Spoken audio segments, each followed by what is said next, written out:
dim the lights, let go of the day, and slip into something a little more honest. You're listening to Why Is It So Hard with Lizzie and Nash, where things get deep, raw, and just a little dangerous.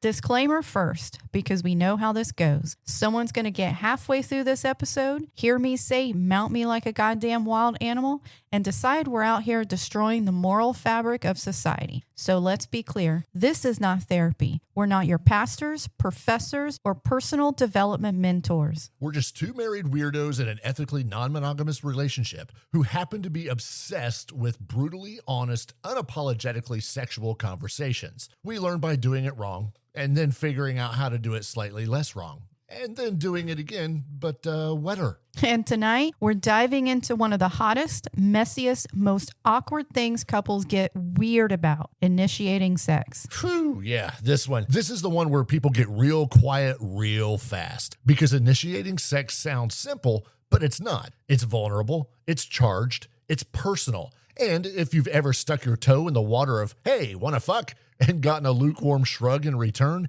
you know how fast desire can feel like rejection. Or worse, obligation. That dead-eyed partner does the math in their head look. You know the one. Well, it's been a while. I guess I should. That moment when you realize you've been reduced to a calendar item, a mercy fuck, a marital handshake with lube. Yikes. Yeah, initiating can go from hot to humiliating real quick if you don't know what the hell you're doing. And the truth is, most people don't. Because no one teaches us how to do this shit. We're taught how to say no, and thank God for that. But very few of us were ever taught how to say yes, or how to ask for a yes, or how to flirt with the words yes without turning it into a full-blown hostage negotiation. And let's be honest, most people would rather not risk it. They'd rather wait for the mythical moment when both people are magically in the mood at the exact same time with matching levels of horniness, energy, and free time. Spoiler alert, that moment does not exist. That moment is a lie told to us by rom-coms and couples who are lying on the internet. If you want sex to happen, someone has to start the fire. Someone has to make the first move. Someone has to cross the line between casual and carnal and say, I want you, with words, with touch, with intention. And if that's you, congratulations. You're the initiator, and you deserve a fucking medal, because initiating sex, real sex with someone you love in a real life full of jobs and kids and laundry and sleep deprivation is brave. It's also hot as hell, because when someone initiates from a place of confidence and desire, you feel that shit. You feel it in your skin. You feel it in your breath. You feel it in the way your body shifts and goes, oh, we're doing this now? Let's go. But here's the thing. Most people don't initiate from a place of confidence. They initiate from fear or resentment or desperation. And that's when things get messy. Because nobody wants to be guilt fucked. Nobody wants to be touched by someone who's already halfway into a pity spiral about how they're never wanted. That's not seduction. That's emotional blackmail with a hard on. And honestly, that's where we're going to start tonight, with the reasons people suck at initiating sex. Because before we talk about how to do it right, we need to unpack all the ways we've been taught to get it wrong.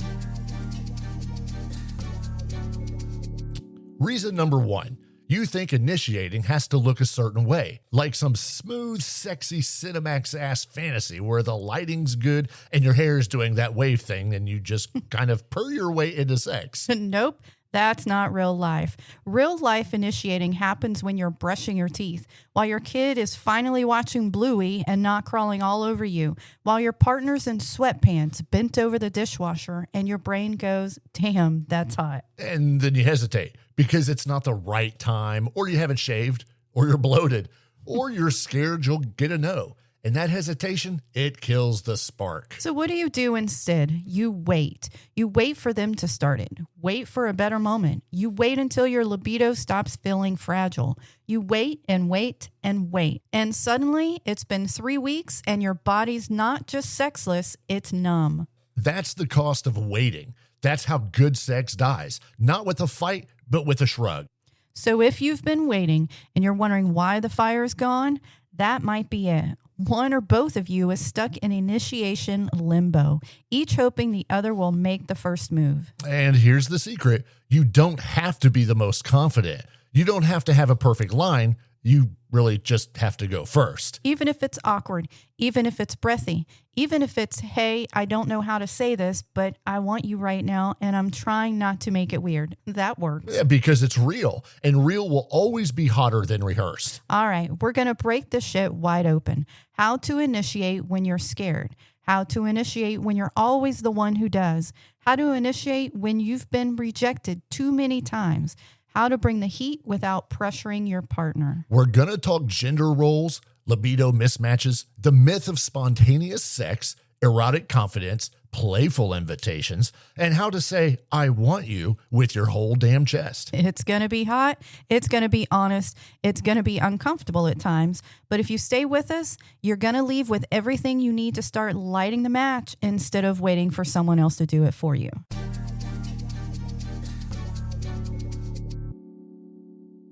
So let's talk about confidence, or more specifically, how the myth of confidence keeps people from ever saying, I want you. Right? Everyone's waiting to feel confident before they initiate. Like confidence is a prerequisite for desire. Like you need a diploma in dirty talk and a six-pack to be worthy of saying, come fuck me. You don't. You don't need to feel perfect. You don't need to feel sexy. You don't need to have a goddamn game plan. You need one thing. Willingness. That's it. Not certainty, not swagger, just willingness to show up, speak up, and risk being seen. Because confidence doesn't lead to action. Action builds confidence. The more you try, the more you learn. The more you learn, the easier it gets to say, hey, I'm horny and I want to crawl on top of you. Can I? And you know what's sexy? Trying. Even when it's messy. Even when you're wearing socks and regretting your last meal. Wanting someone out loud is magnetic. Look, my feet get cold. You could whisper, I want to taste you, while wearing a pizza-stained hoodie, and if you mean it, I promise you it's still hot. Oh, 100%. If it's real, if it's felt, it lands. It cuts right through the noise and hits them in the spine. But here's what gets in the way. Rejection, the memory of it, the fear of it, the sting of the last time you asked and they weren't in the mood. Let's unpack that, because rejection is normal. Not every yes will be immediate. Not every touch will be met with moaning. That doesn't mean your desire was wrong. It just means the timing didn't align. And that's okay. But what happens? We internalize it. We make it mean something it doesn't. They don't want me. I'm not sexy enough. I should just stop asking. Then the silence starts, the waiting, the resentment, and we end up 2 feet apart in the same bed with 10 miles of tension between us. But if you want a real erotic relationship, you've got to build rejection resilience. You've got to know that not tonight isn't a no to you, it's a no to now. And unless your partner is being cruel or careless, that's allowed. But you also have to feel safe to hear that no without shutting down. And that means creating a culture where desire can be voiced without punishment. Where you can say, I want you. And if it's not a match in the moment, they say, man, I really love that you said that. Can we make time for tomorrow? Instead of, I'm tired. Why now? Tone matters. Words matter. The way we receive each other matters. Because when you respond with warmth, you encourage more connection. When you respond with coldness, you train them not to ask again. So if your partner stopped initiating, maybe they're not just less interested. Maybe they're tired of being shut down without kindness. Exactly. Or maybe they're carrying the whole damn emotional labor load of the household and don't have one extra drop of energy to give. Oof, say that again for the people in the back. Look, if you want your partner to initiate more, start looking at the weight they're carrying. If they're exhausted, overextended, and overwhelmed, don't take their lack of initiation as rejection. Take it as a signal. They need help, not just a hot kiss, maybe a break, maybe a nap, maybe just not to be touched for a minute. And once they have that space again, that desire comes back. Trust me, it just needs a little bit of oxygen. Which brings us to another key part of initiating, daily flirting. Yes. Not just a big let's have sex tonight energy. I'm talking about breadcrumbs, erotic nudges, glances, teasing. Yeah, you want to have more sex? Start flirting like you might fuck. Not like you expect it, but like you hope for it. Like it's the natural extension of the heat you're building all day. Exactly. And this doesn't mean sending nudes at work or licking their neck in front of the kids. It can be tiny. A text, a wink, a whisper in the ear while they're chopping onions. You know I'm not wearing anything under this, right? I'm going to go back and say it's okay to send the nudes. I know. You immediately start chopping faster. That's what we're calling it now, is chopping. All right, because we've built rhythm. We've created a dynamic where desire is always on the table. Not every flirt leads to sex, but every flirt says, I still want you. And that's the fuel. That's what gets the engine running. Not just having sex, but being wanted, being noticed, being seen as erotic even when you're just folding laundry. Well, when you fold the laundry nude, it actually helps. Honestly, some of the hottest initiations are the ones that start like, you're going to laugh at me, but I can't stop thinking about your mouth. And then you just see their body respond. And that's what this is about, body response. Initiating sex isn't always about getting to penetration. It's about saying something or doing something that makes your partner's nervous system perk up. Something that makes their stomach flip, that makes their breath catch, that makes them pause. And you can do that. You don't need a costume. You don't need a perfect body. You don't need a script. You just need to pay attention to them and to yourself. Because once you learn how to listen for the opening and then actually take it, you'll be the kind of partner that doesn't just wait for sex, you make it happen. Not force it, not demand it, invite it, seduce it, earn it a little. With your words, with your presence, with that subtle knowing look across the room that says, if I touch you, you're not walking straight tomorrow. And then you follow through. Every time. Let's talk about long-term relationships. The ones where you've seen each other naked so many times you could draw each other's genitals from memory with your non-dominant hand, blindfolded and in the dark. Holy shit. Now that's true love right there. But seriously, let's talk about how initiating sex changes over time. Because in the beginning, it's easy. You're new, you're obsessed. You're dry humping in the parking lots and making out like teenagers behind closed doors. Desire is effortless when there's novelty. And you know what people think? That if the initiating slows down, if the frequency drops, if the heat softens, that something's wrong, that the passion's gone.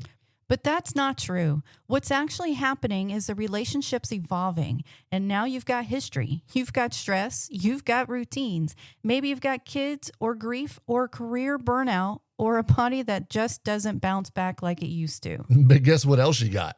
Depth, trust, a whole goddamn file cabinet full of what makes them melt. So initiating sex in a long-term relationship, it's less about novelty and more about curiosity. Can I still turn you on? Can I still surprise you? Can I still get that exact sound out of your throat with just my voice? That's the new game. It's not, do you want me? It's, do you still want me? And when the answer is yes, whew, that's the hottest thing in the world. And don't underestimate what a well-timed line can do when you're 5 or 25.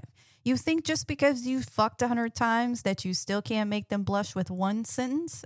Oh, you can. You just have to try. Exactly. Like, it's Tuesday. We've got shit to do, but I can still walk up behind you while you're brushing your hair and whisper, I want to hear you moan with my name in your mouth tonight. And boom, now we've got plans. And here's what's wild. In long-term relationships, the initiator role can change. You can go through seasons. Sometimes you're the chaser. Sometimes you're the one being chased. Sometimes you're both exhausted and nobody initiates anything except a group nap. But the trick is, don't get stuck in a rut. You know, that place where nobody initiates because nobody knows how anymore, or nobody wants to be the only one doing the work. And that brings us to the high desire versus low desire partner dynamic. Classic.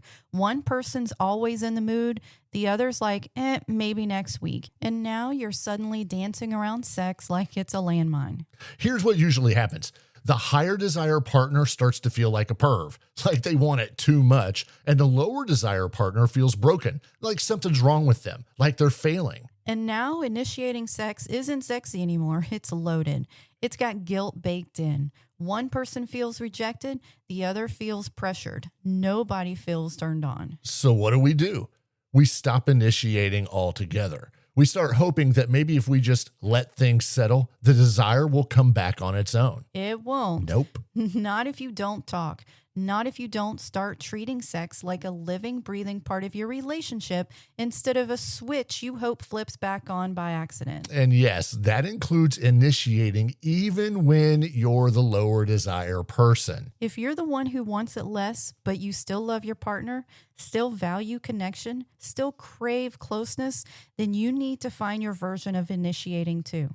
It might not be bend me over the kitchen table. It might be, hey, can we make out later? Or I miss being close to you. Can we hold each other naked tonight? Because, that counts. And if you're the high desire partner, you've got to stop measuring your worth by how often you get laid. Desire isn't proof of love. Rejection isn't proof of abandonment. Initiating sex is not a referendum on your entire identity. Yeah, say that louder, because so many of us want to tie our self-worth to how desired we feel instead of how deeply we're known.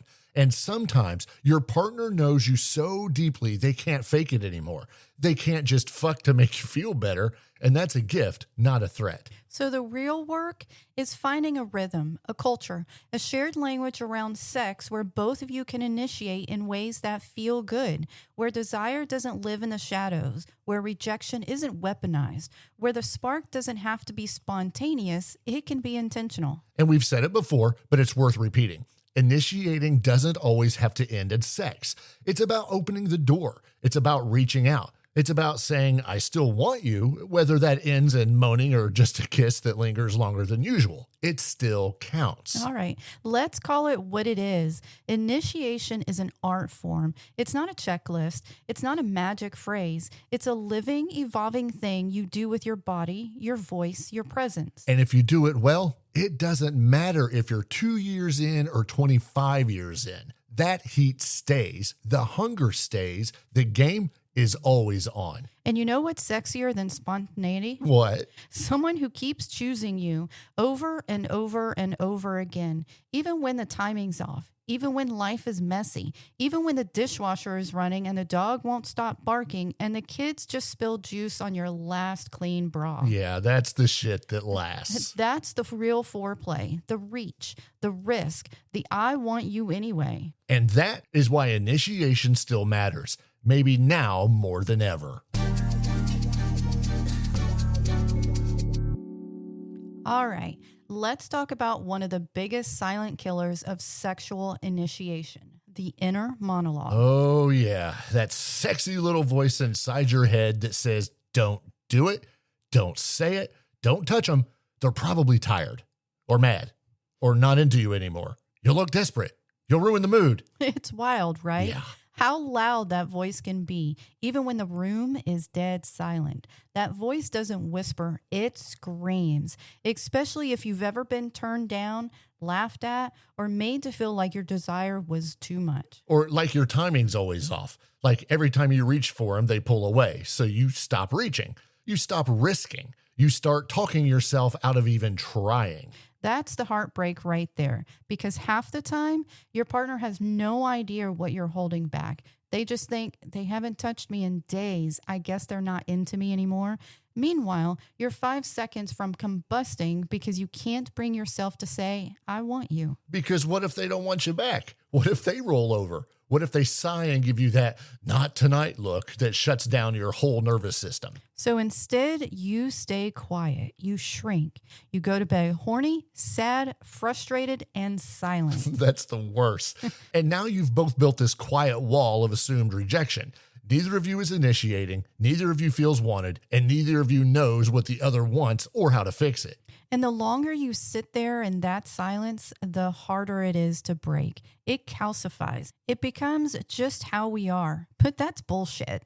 That is not how you have to be. Nope. You don't need a grand reawakening. You need one moment of courage, one reach, one risk, one, hey, I miss touching you. Can we change that tonight?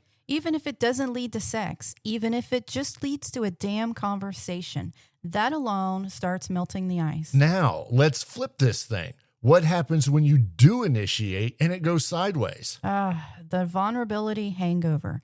You finally worked up the nerve. You made your move. You said something filthy or flirty or honest, and they either didn't respond or gave you the same soul-killing, lukewarm response like, maybe later. Or worse, why now? Nothing makes a libido dry up faster than that. But here's where you've got to build some muscle, because not every initiation will land, and not every rejection is a personal attack. Sometimes your partner's stressed, distracted, or mentally checked out, and it's not about you. It's about bandwidth, nervous system capacity, and sometimes they don't even realize how cold they sounded until they see your face afterwards. Yeah, so talk about it. Not during, but later, casually. Like, hey, I tried to start something last night. Is everything okay? And if you're the one who shut it down, be accountable. Say, yeah, I was just overwhelmed. And then circle back. Let them know that door's not permanently shut. That part, because when initiation gets ignored or rejected too many times without repair, that's when the initiator gives up. And when no one initiate, the sex dies. Yep. Not because the love is gone, but because the communication is. The fire didn't burn out. It just suffocated. So breathe life back in with words, with effort, with a clumsy, hey, I was thinking about your mouth earlier and I'd love to see it again. It doesn't need to be poetic, doesn't need to be smooth. It just needs to be true. And let's not pretend everyone's walking around brimming with erotic self-confidence. Most of us, we're winging it. We're horny, but we're also insecure at the same time. Like, I want to jump your bones, but I also just ate nachos and don't know if my breath still smells like cheese dust. Ew, please rail me, but also don't look too closely at my ankles. That kind of honesty is sexy. When you can laugh about it, name it, own it, that's what makes someone feel safe enough to say, same. And once you've built that kind of safety, initiating sex doesn't feel like a risk anymore. It feels like an invitation. An offering, not a demand, not a guilt trip, not a cry for validation. Just, I want you. No pressure, no strings, just truth. Which leads me to this. Initiation isn't always verbal. I want to say that again. Initiation isn't always verbal. Sometimes it's the touch, the look, the long pause, the body language that says, if you lean in right now, I'll melt. It's eye contact that lingers half a second too long. A hand on the small of the back that doesn't move. The breathless laugh that means they're picturing what you just whispered. And sometimes it's a calendar invite. Literally, block off Friday night. I've got plans for your body. Scheduled sex gets a bad rap, but honestly, it's hot as hell if the anticipation is there. You give it room to build. You both show up knowing what's on the menu. And you make time, real time. Not just if the mood strikes, you create the mood. That's initiation. That's intention. That's foreplay that lasts all damn day. All right, keep going, Nash.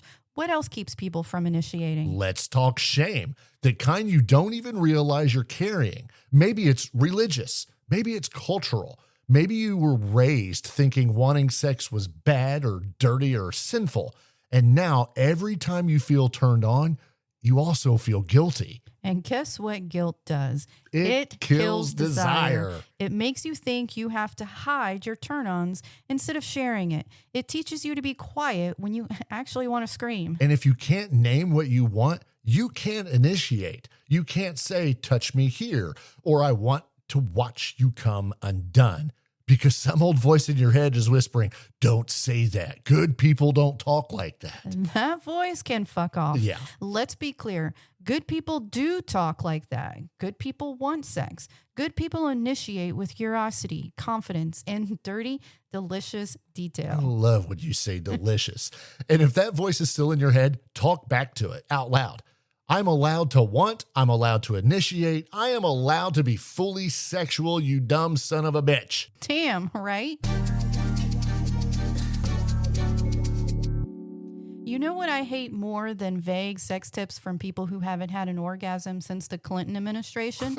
The phrase, just make the first move. That shit is infuriating. Like, okay, Brenda, what exactly is the move? Do I wink from across the room like a cartoon wolf? Do I grab a tit mid-laundry day? Or do I walk in holding a Post-it note that says sex? Now, give me a fucking manual. And the worst part is, people say it's like this confidence thing. Like the reason you're not initiating is because you just don't believe in yourself hard enough. Nah. Sometimes you're not initiating because the last 4 times you tried, You got rejected so hard you're still emotional limping. Rejection trauma is real. I don't care how secure you are. If you've been told not now enough times without context, it starts carving new stories in your brain. Stuff like, I'm not desirable, I'm annoying, they don't want me anymore. And then you go into shutdown mode. You stop reaching. You stop trying because you'd rather feel nothing than risk that sting again. But here's the messed up twist.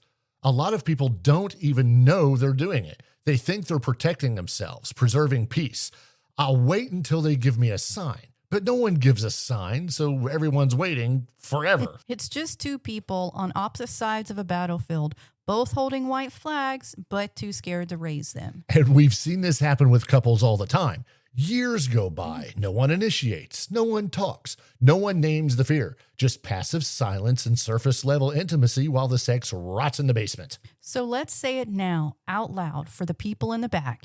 If you've been rejected a lot, it makes sense that initiating feels risky. That's not weakness, that's experience. But you can't let that experience write your entire erotic future. You can't sit on your hands for the next 10 years waiting for someone else to make you feel safe. Because your partner might not even know you're carrying that fear. They might think you're just not interested or lazy or complacent. So now we've got fear on one side and assumption on the other, and nothing moves. And everyone's quietly frustrated but pretending everything's fine. And can we be real about this part too? Gender roles mess with this hard. Because if you've been raised as a man, you're told it's your job to initiate, period. Doesn't matter if you're tired, scared, unsure, or completely shut down emotionally. You better be ready to whip it out and lead the charge. But if you've been rejected over and over, that job starts to feel like a setup. Like, I have to initiate and be fine if they say no,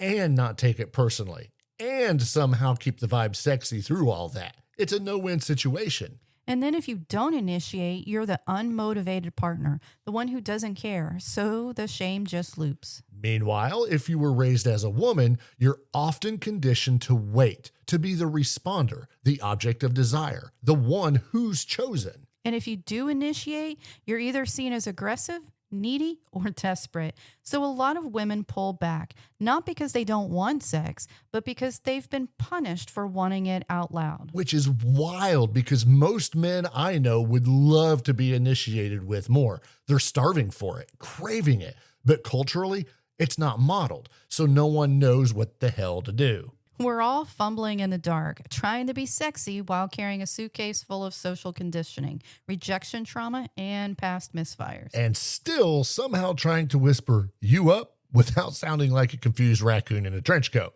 So if we can agree that just make the first move is lazy advice, then what do we actually say to each other? Here's what I think. We get specific. We say, "This is how I like to be approached," or "Here's something that helps me feel safe to initiate," or "I want to initiate more, but I need softer landings if it's not a good time." And we name our wounds, not in a therapy journaling way, but in a real partnered way. Like, hey, when I tried to initiate last week and you rolled over, I spiraled. I know it wasn't intentional, but I felt invisible. Because unspoken rejection builds resentment. Spoken rejection builds resilience. Yes, spoken rejection still sucks, but at least now we're playing with open cards. You can recalibrate, learn each other's rhythms, talk about what feels good and what shuts things down. And you know what else? Sometimes initiation looks like curiosity. Like saying, "Is now a good time for a little play?" Or "Want to take 5 minutes and make out like teenagers?" It's not a full seduction. It's a pulse check. It's not about pressure. It's about presence, about creating micro moments where connection can bloom. And that's the key.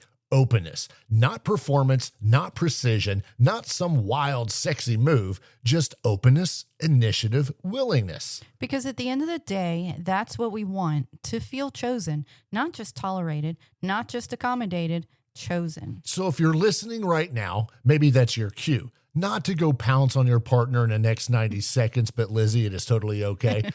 What initiates your partner? What shuts them down? What patterns are you both stuck in that nobody's named yet? And then say it, even if your voice shakes, especially if your voice shakes. Because shaking means you still give a damn. And we'll take that over perfection any day.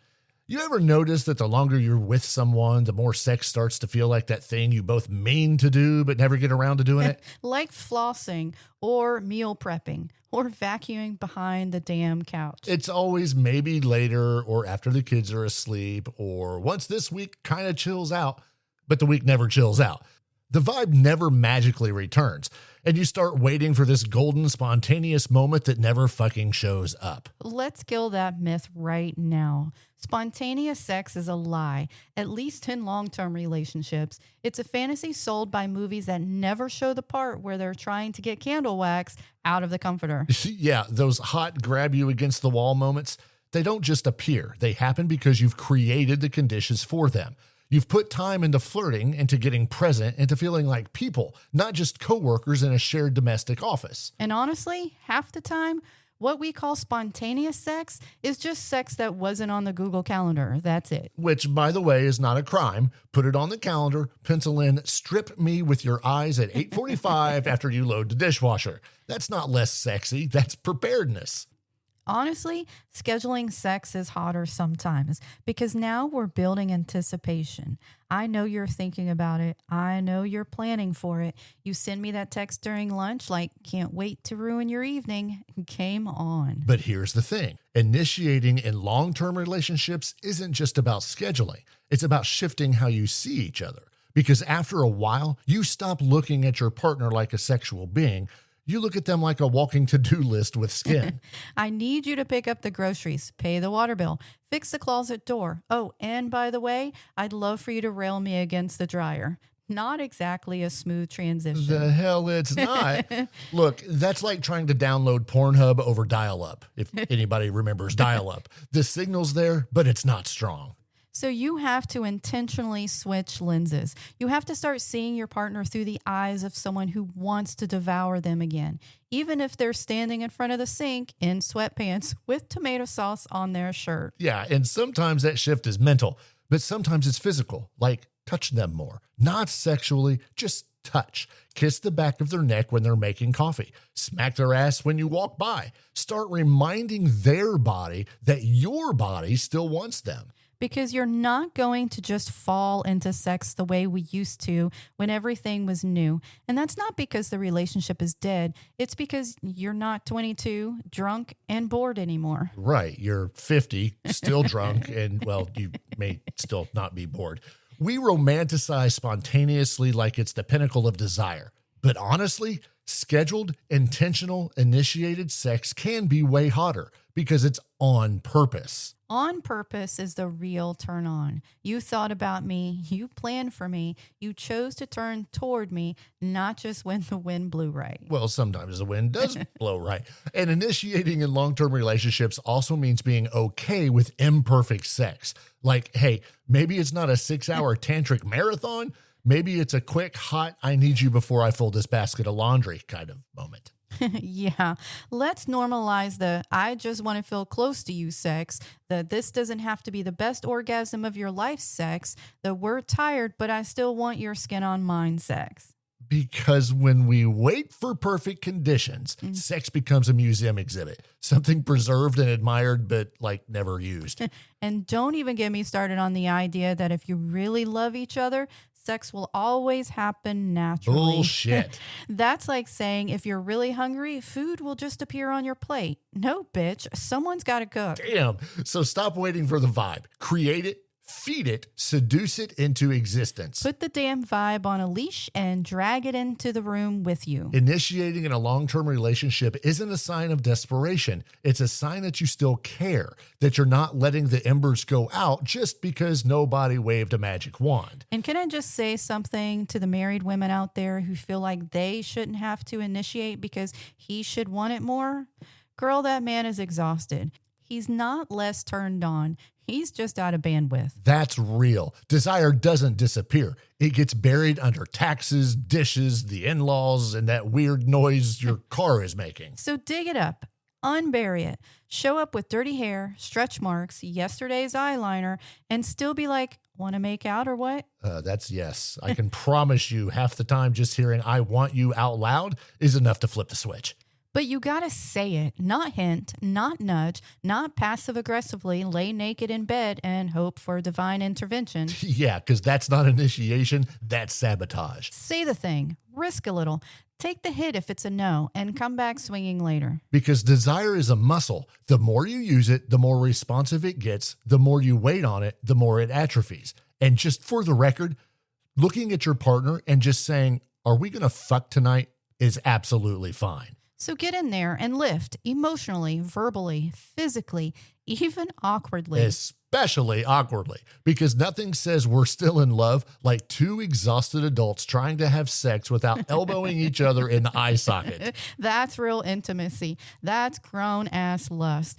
That's what keeps the lights on in your sex life when the fireworks are low. And when you build that kind of connection where initiation doesn't feel like a threat or a test, but rather an invitation, the vibe, that elusive, sexy, magical vibe, it stays, not because it's mystical, but because you made it stay.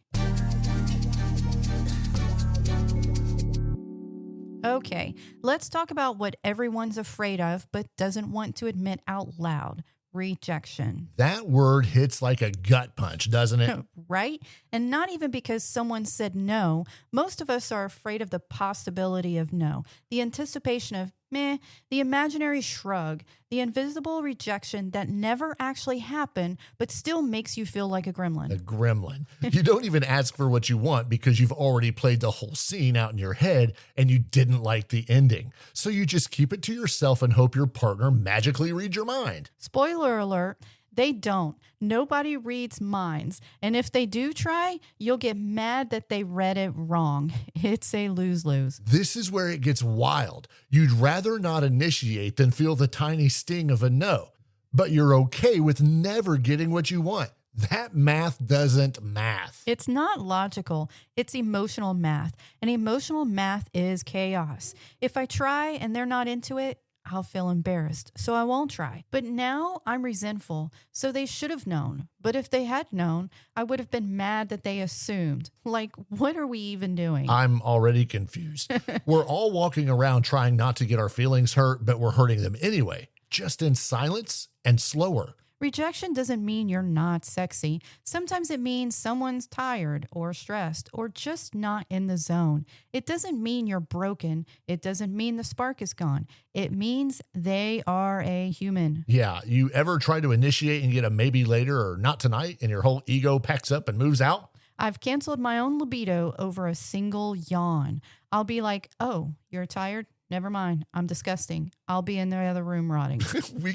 We catastrophize it like one soft pass and suddenly we're unlovable. So we stop trying. We build these little narratives like, well, they haven't initiated in a while either. Or maybe they just don't find me attractive anymore. And then boom, months go by. Still nobody's initiating. Meanwhile, both people are secretly horny and quietly offended that the other one hasn't made a move. It's like a Mexican standoff, but with genitals. Is that like genital? I don't know.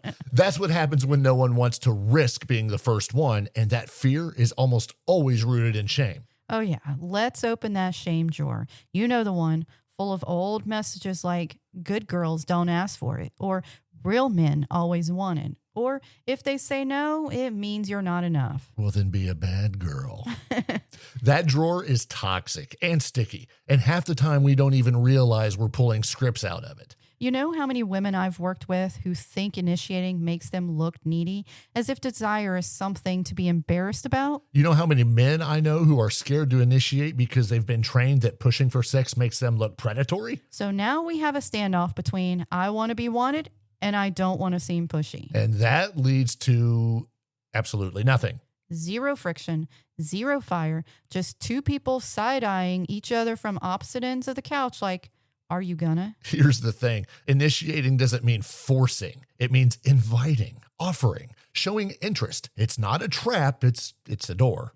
And if the door doesn't open this time, it doesn't mean you're ugly or unwanted. It means this time wasn't it. That's all. The people who take rejection the hardest are the ones who make sex about self-worth. If your value lives or dies by whether your partner's in the mood, that's a trap you have built to yourself. You can be hot, lovable, sexy as hell, and still get turned down sometimes. That's not failure. That's reality. It's about volume, frequency, intent. If you initiate 20 times and 10 land, that's pretty damn good batting average. And you get better at it the more you do it. You learn their patterns, their tells. You learn to read the energy. You stop taking it personally. You get looser with it. You start having fun again, flirting again, getting cheeky, getting bold. You get to become the version of yourself who tries, not because you're desperate for approval, but because you trust your own worth no matter what the answer is. That's the win. That's the power. Not in the yes or the no, but in the freedom to ask for what you want without making it mean everything. And that freedom, it's hot. It's confident. It's the sexiest fucking thing in the room. So let's talk about this thing that's been duct taped to male sexuality since the beginning of time. You mean the ancient, dusty, heavy-ass idea that men are supposed to initiate every damn time? Yeah, every damn time. Like there's some invisible rule book that says if a guy doesn't make the first move, the sex doesn't count. It wasn't earned. He's not a real man. Meanwhile, half the men I know are out here exhausted from carrying that responsibility around like it's a full-time job with no PTO. And the other half are secretly resentful that they have to be the one with the plan, the timing, the courage, and the perfectly placed hand. It's like if you don't initiate, you're lazy. But if you do initiate too often, you're horny, annoying, or not reading the room. Can't win. And the pressure doesn't just land on dudes, it screws with the ladies too. Oh, for sure. Because if a woman does initiate, it can feel like you're stepping outside the lines.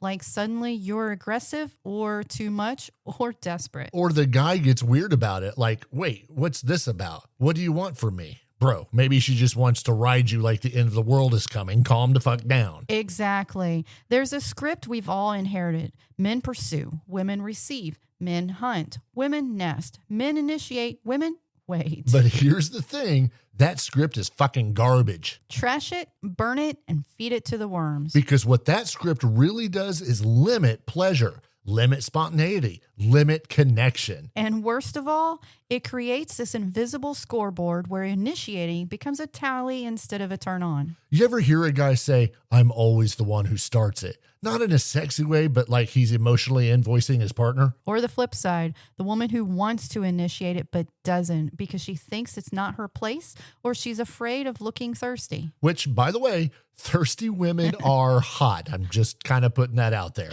Thank you. But even when we do push past that script and initiate, a lot of women second guess it the whole time. Was that too much? Was I awkward? Did I do it wrong? Girl, there is no wrong. You're doing him a favor. There is nothing sexier than your partner walking up to you with that look in their eye and making it very clear what they want. It's confidence. It's intention. It's a direct line to your animal brain. And honestly, it gives the guy a break. Sometimes I want to be seduced. I want to feel wanted too. I don't want to feel like the erotic cruise director every single time. And I don't always want to be the cruise passenger waiting to see where you're taking me. Sometimes I want to chart the course. Sometimes I want to drive the damn boat. You say boat like it's a euphemism, and I kind of love that for us. I'm just saying, let's both take turns steering the ship. That's how you avoid getting lost at sea. Grab my joystick. Anyway, it also avoids something way more common than we like to admit. Resentment. When one person always initiates and the other one just responds, it starts to feel one-sided, transactional, unbalanced. Like you're not being chosen. Like you're not being desired. You're just a sex concierge. People crave symmetry, not perfection, just some kind of balance. If I reach for you 10 times, I want you to reach for me back sometimes.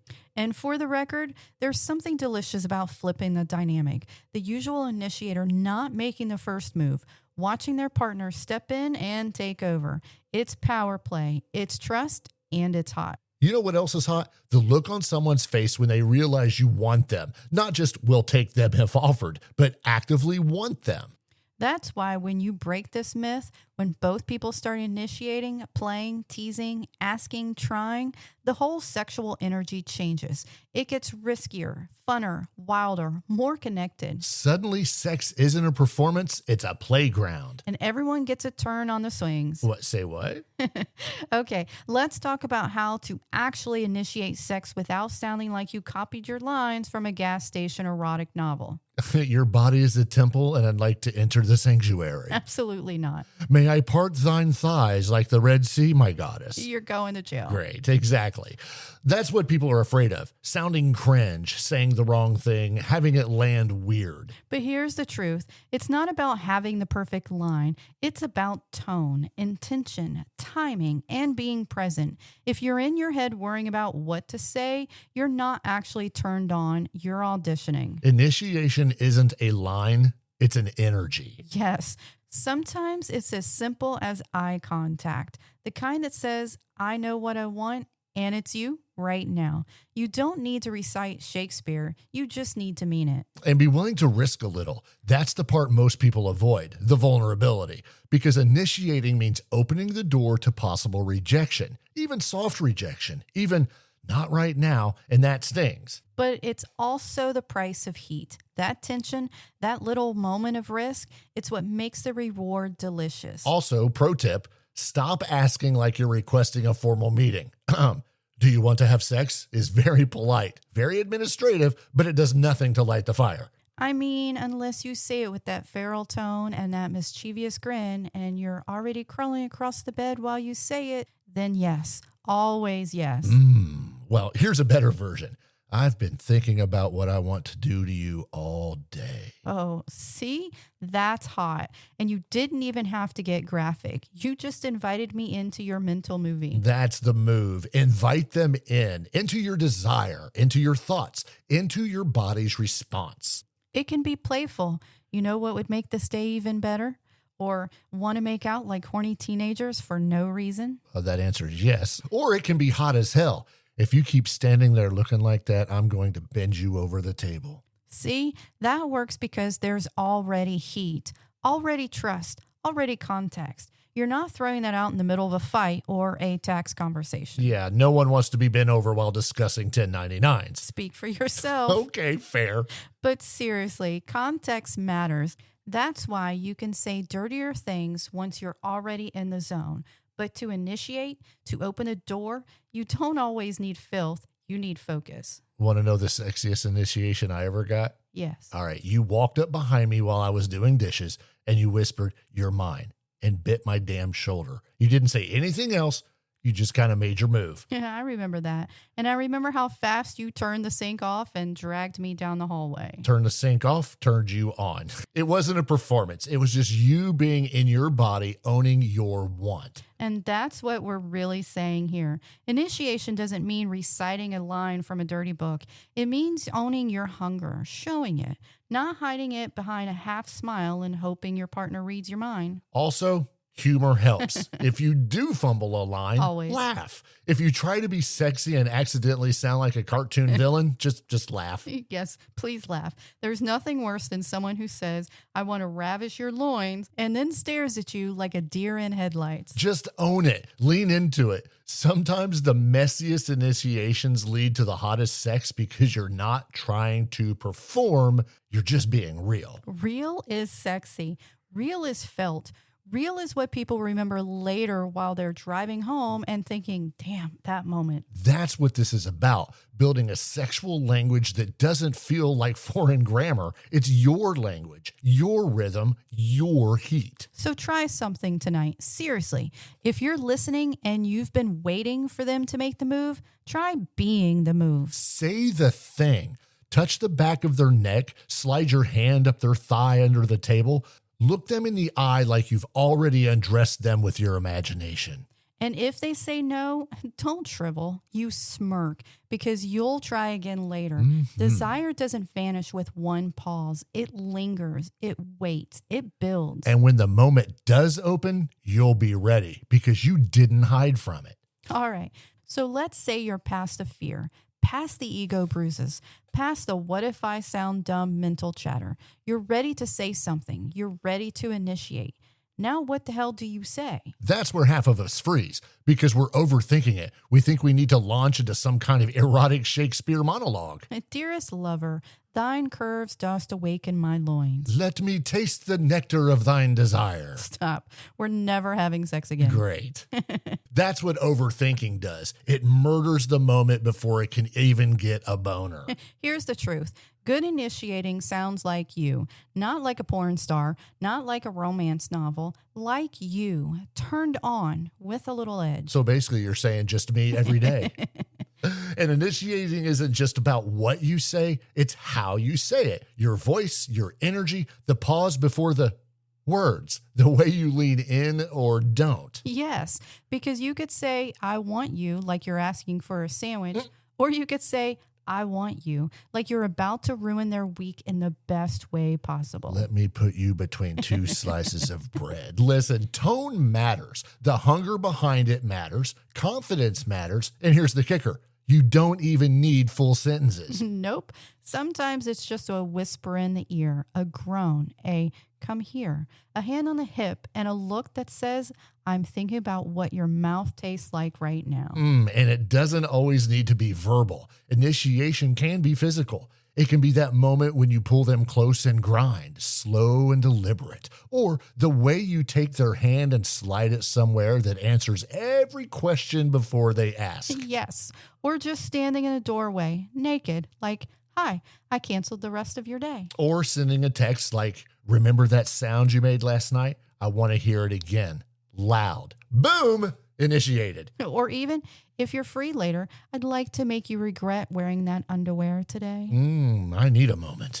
I know you do. But this is the point. It's playful. Initiating doesn't mean dropping a serious monologue about your sacred desire. It can be funny, dirty, blunt, subtle. You don't need a degree in seduction. You need presence, curiosity, and a little guts. And the biggest killer of a good initiation, apologizing while you do it. Okay, yeah, sorry, this might sound weird, but, or I don't know if you're in the mood, but, or this is one of my favorites.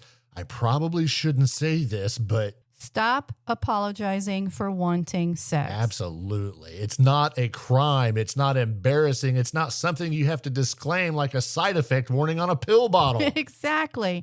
And you know what? Even if you do fumble the words, even if your brain short circuits halfway through a dirty sentence, it can still be hot if you own it. Confidence is sexy, but so is vulnerability, if it's honest. If you say, I'm trying to tell you how bad I want you, but my brain just turned to soup, that's endearing. It's human. It still lands because it was honest. It's not about the perfect lines. It's about the truth behind it. Do you want me? Show me. Say it. Pull me closer. Use your eyes. Use your body. Use your words or your hands or both. Yeah, because here's the thing most people forget.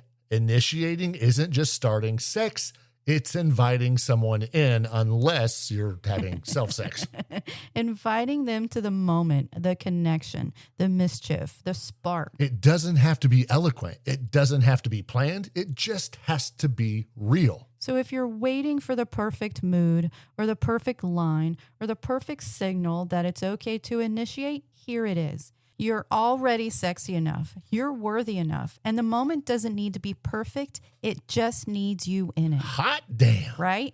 Let's talk next about why so many people don't initiate, even though they want to, and how to get out of your own damn way. Okay, so let's talk about the real reason people don't initiate. It's not because they don't want to. It's not because they don't feel desire. It's because they're stuck in their heads, locked in a prison of self-doubt, holding the key and still waiting for permission to open the damn door. Permission from who, though? The horny police? The High Council of Polite Bedroom Etiquette? No, it's usually that little voice in your head that goes, they're probably not in the mood, or I'll look desperate. What if they reject me? And the worst of all, it's not the right time. Here's a spoiler. It's never the right time when you're overthinking it. Exactly. The moment doesn't arrive perfectly dressed with candles and a Young Blood playlist. It shows up when you're folding laundry in sweatpants, and suddenly your brain is like, hey, you know what would be great right now? Me, bent over the couch, 5 minutes, no pants. And then your brain immediately follows that up with, but he looks tired, or I shouldn't bother him, or my personal favorite, what if I try and he's just not into it right now? Here's a radical idea. What if you try anyway? Exactly. If he's not into it, he'll say no. That doesn't mean you're wrong to ask. It doesn't mean you're not sexy. It means he's not in the mood. That's it. The end. But we treat rejection like it's a personal assault on our soul. Like, oh my gosh, they didn't jump me immediately. Did I say something wrong? No, babe. He probably just has indigestion and doesn't want to fart during foreplay. All right, it happens.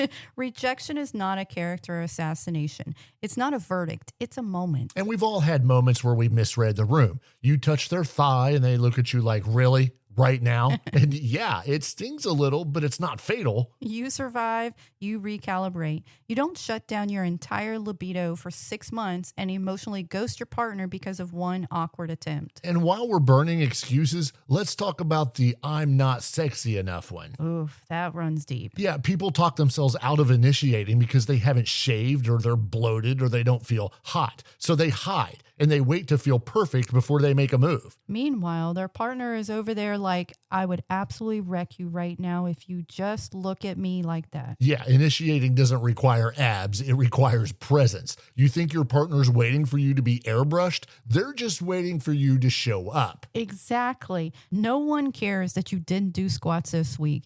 They care that you grabbed them by the waistband and said, come here. Yeah, or that you leaned in, bit their lip, and whispered, I need you. And if your partner is only turned on when you look like a filtered thirst trap, you don't need better abs. You need a better partner. By better abs, you mean no abs, right? I mean, come on, dad bod here. So stop letting all that internal noise talk you out of connection. You're not too much. You're not too awkward. You're not going to break the moment. I see you didn't answer my question. In fact, you are the moment if you let yourself be. So burn the rule book, burn the shame, burn the need for everything to be perfect. Initiate because you want them. Not because the vibe is right or the moon is full or you watched enough TikTok videos. Initiate because desire is reason enough. And if it's clumsy, laugh. If it's awkward, kiss them harder. If they say no, try again tomorrow or later or 10 minutes from now when they see how damn sexy that confidence looked on you. Yeah, I love dishwater bubbles on your chest. Anyway, desire is not embarrassing. It's hot. And the only thing more attractive than being desired is someone who dares to show it.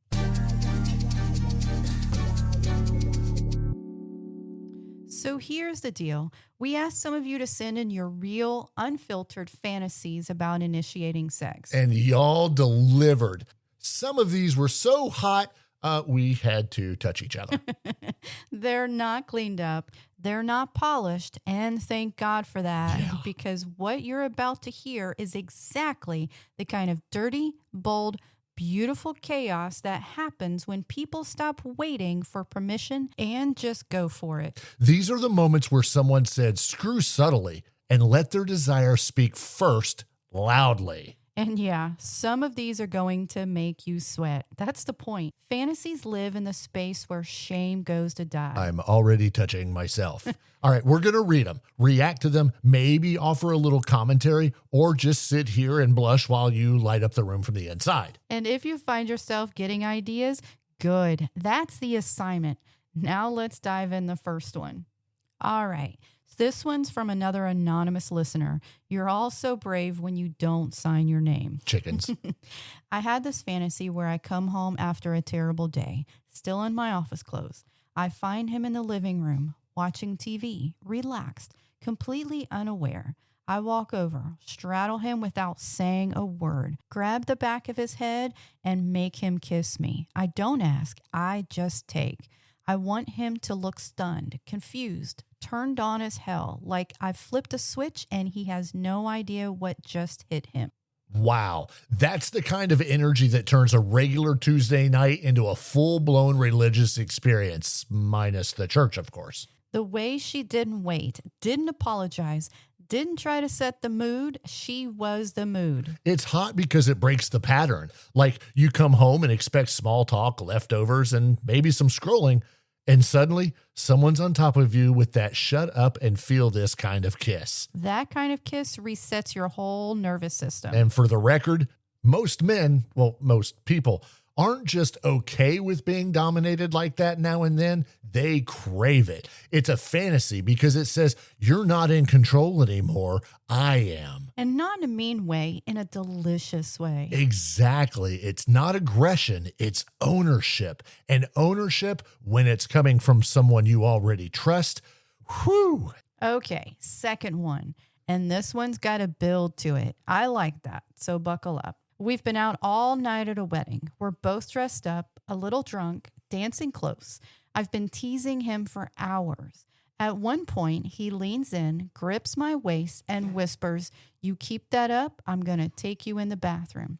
I just smirk and say, "Do it." And he does it. Oh, boy. Slams me against the wall in a locked stall, lifts my leg, and kisses me like he hasn't breathed since dinner. Ooh, ma'am. I know, right? You had me at bathroom, lost me at stall, and then won me all the way back with hasn't breathed since dinner. It's the tension that makes this one so hot. The teasing, the boldness, that switch from flirt to feral with one line, "Do it." And the fact that she said yes to it, that she fed the flame instead of backing off. It's about escalation. You build that heat all night. Then instead of fizzling out like most people do because they're tired or self-conscious or a little too tipsy, you act on it. This fantasy works because it's messy and imperfect and hot anyway.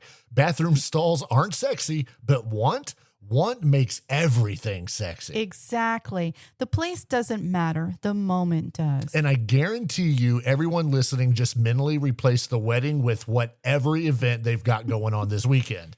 You're welcome. All right. This one comes with a short preface. They wrote, "This one actually almost happened, but I chickened out. Almost. Still think about it all the time. We were in a hotel room, staying overnight for a work trip. Separate beds, shared room. Total, we're just friends energy on the outside. But I'd caught him watching me that night. Not in a creepy way, just hunger. Later, I got out of bed in nothing but a long shirt and stood at the edge of his bed. I almost lifted it up and climbed in. I wanted to whisper, 'Don't say anything, just touch me.'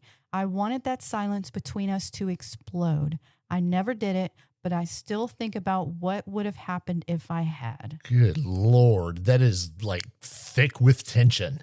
Seriously, I feel like I need to take my sweater off. Oof. I'm literally waiting for you to take your sweater off. All right. What gets me is the almost. That line between I thought about it and I did it. That's where some of the hottest fantasies live. And this one, that silence she described, you could cut it with a knife. That's the kind of energy that doesn't even need dirty talk. The whole thing is dirty with implication. The shirt, the watching, the not doing it. Honestly, that restraint is hotter than a full-blown scene sometimes. And now that it's out there, I bet she'll do it next time. If you're listening, babe, we hope you do. The fantasy deserves to live. Yes.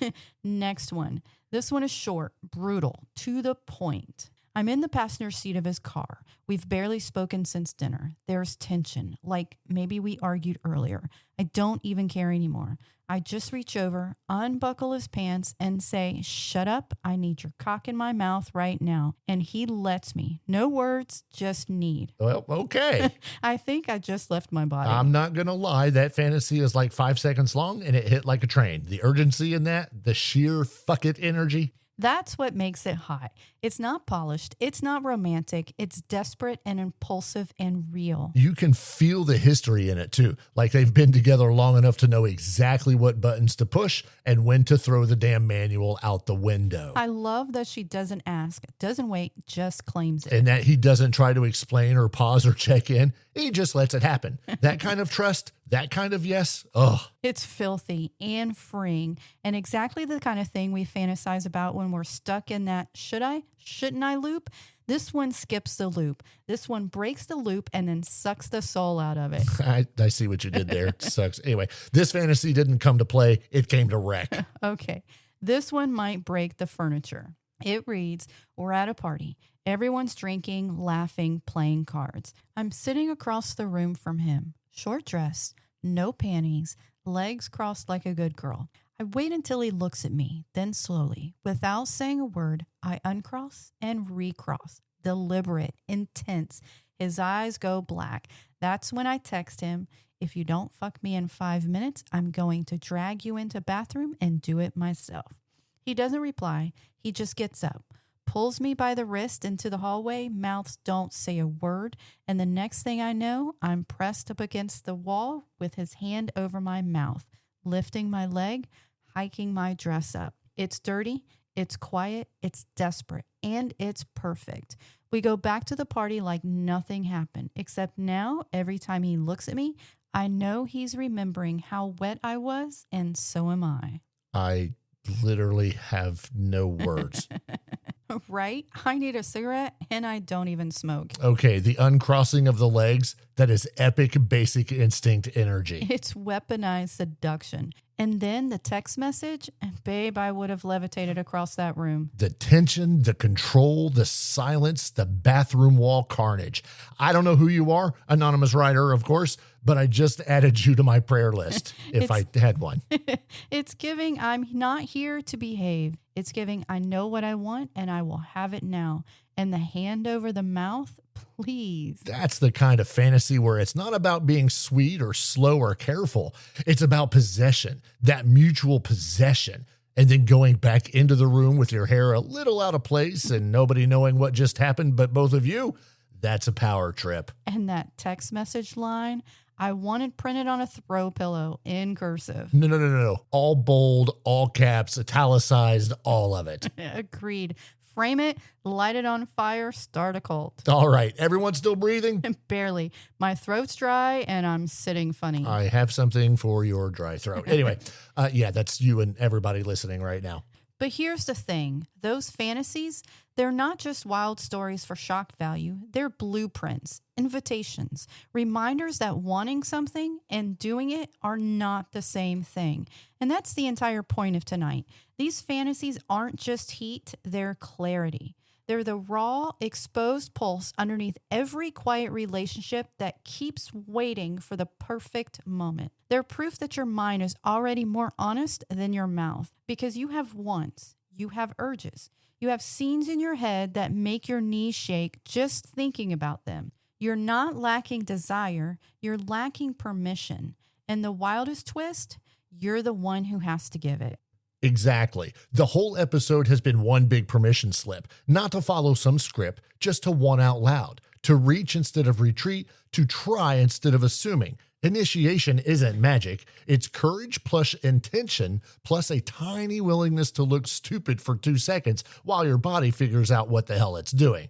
And that micro risk, that's where all the hottest shit lives. Because desire isn't delicate. We treat it like it's a fragile little butterfly that'll die if someone breathes wrong. Desire is messy, hungry, chaotic, human as hell.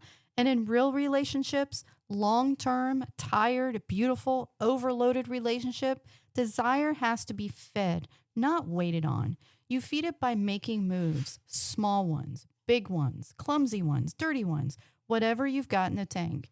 And let's be brutally real one last time. If you don't initiate, your partner can't feel wanted. If you don't try, nothing builds. If you don't risk a no, you'll never get the yes that bends time. Initiating sex isn't about demanding connection. It's about inviting it. It's about tapping your partner on the shoulder and saying, hey, I still see you as someone I want to devour. Tell me who wouldn't melt hearing that. So here's your homework, and don't roll your eyes. It's easy. Before the night's over, do one initiation, small or bold, words or touch, a look or a whisper. Doesn't matter what you pick, just don't choose silence. Silence kills more sex lives than mismatched libidos ever will. Say the thing, try the thing, send the text, press your body into theirs when you walk by, grab a handful of shirt or butt, bite their shoulder. Tell them you're thinking about their mouth. Just do something because the spark doesn't come back by accident. It comes back because you lit it. And if you get a no, you don't crumble, you don't pout, you don't punish. You just smirk because you know your desire doesn't evaporate with one pause. You try again later. You stay alive. You stay connected. You stay in the game. That's how erotic partnerships last. Not with perfection, with persistence. All right, lovers, that's us. That's the art of initiating sex with your partner. Not a manual, not a lecture, just us, two married degenerates telling you the truth. Sex doesn't happen magically. It happens because you choose it, because you make it, because you start it. And if you started, you have no idea how fast your partner will meet you halfway once they realize the door is open again. Initiate, risk, ruin them a little, or let them ruin you. Either way, stop waiting for the perfect moment and start creating it. All right, guys, we'll see you next time. Just remember, bring water, stretch first, and stop being cowards. And for the love of God, go touch each other. Can you come over right now so I can touch you? Want more filthy, honest lifestyle talk in your ears after this episode? Go check out FullSwapRadio.com. Full Swap Radio is an online station for swingers, kinksters, poly folks, and anyone who loves sex-positive, no BS shows. And Why Is It So Hard with Lizzie and Nash is part of their weekly lineup, Tuesdays at 11 a.m. and Thursdays at 4 p.m. Central. Go to FullSwapRadio.com, tap Listen Live, and dive into a whole station of people who get how your brain works, or at least how you want it to. Full Swap Radio. It's not a mood, it's a lifestyle.